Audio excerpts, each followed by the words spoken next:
جاگور ڕۆژ لە ڕووداوە خوێناوەکەی حەڤەی شوباتی بەردەم نفی چواری پارتی دیموکراتی کوردستان لە سلێمانی جارێکی تر بە بەشداری گەنجان و ڕۆشنبیران و ڕێکخراوەکان خۆپشاندان لە بەدەرکی سەرای شاری سلێمانی دەستی پێکردەوە. سەرەتایی خۆپشاندانەکە لە بەدەرکی سەرا و بە مەراسیمی وتار خوێندنەوە دەستی پێکرد.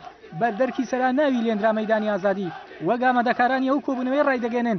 تەنها ئامەز لەو کۆبوونەوەی داواکاری ئاساییکردنەوەی بارودۆخی سلێمانیە. ئەم کۆبوونەوانە تا دوا وەڵام وەرەگرینەوە. بەیانەتیتان ڕەتکردنەوەی هەموو اتفاقاتێکی سیاسی کە لە ژووری داخراوە بکرێت ئەبێ لە دادگای جەماوەریە حەلکرێن مەوزوعە.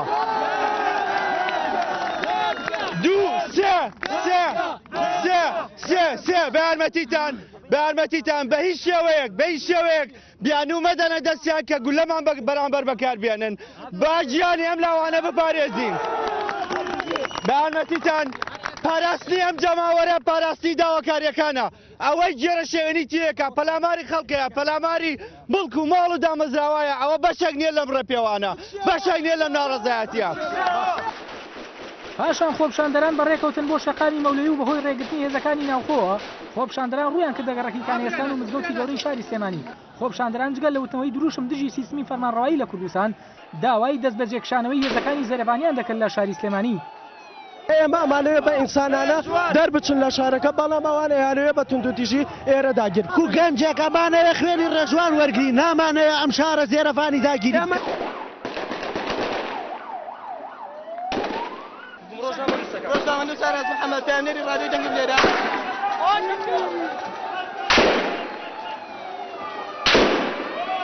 لە هەمان کاتا مەجموعەیە گاتن و ئەم هەریق و ئاوەکە گتیانە خەڵک و گوێنان و قسە و لەوە بەزمەکە دروست بوو.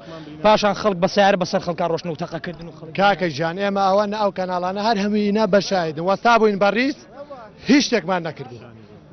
ئەو هینەکان هاتن نازەم ئەوانەی دواوە هاتن ئێمەشمان کاکە ژیان باوانە نێن ئێمە هیچ ناکەین هەر هاتن بەدار و بینەوە ئیتر ئەوەی کردیان بە تەقای و هەموو شتێکیان کرد. ئەوەش پۆلیسەنا کە چەقۆی پێ لە چی قانونێکە هەبووە کە پۆلیس چەقۆی پێ بێ. لە ئەنجامی ڕێگریکردن لە ڕەوتی خۆپشاندانەکە ڕوبەڕووبوونەوە لە نێوان هێزەکانی ئاسایش و پۆلیس هاتاراوە. بەپێی دوایین ئاماری فەرمانگەی تەندروستی سلێمانی زیاتر لە 12 خۆپشاندەر بریندار بوون.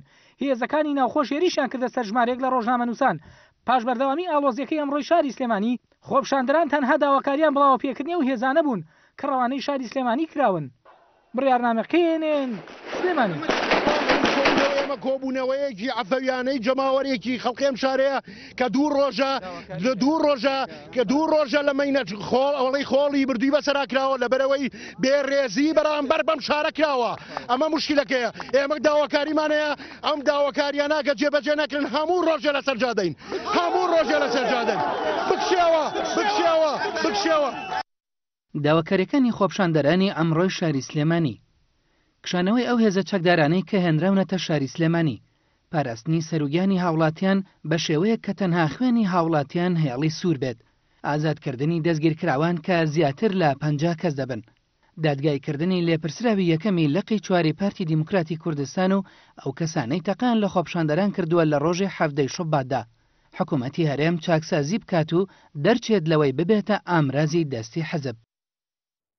بەڕێزان یەک دقیقە بۆ گیانی پاکی ڕێژوانە وەستین و پەیمان بە برینارەکانی هیواداری چابنەوە یەک دقیقە بۆ گیانی پاکی قوربانیەکان.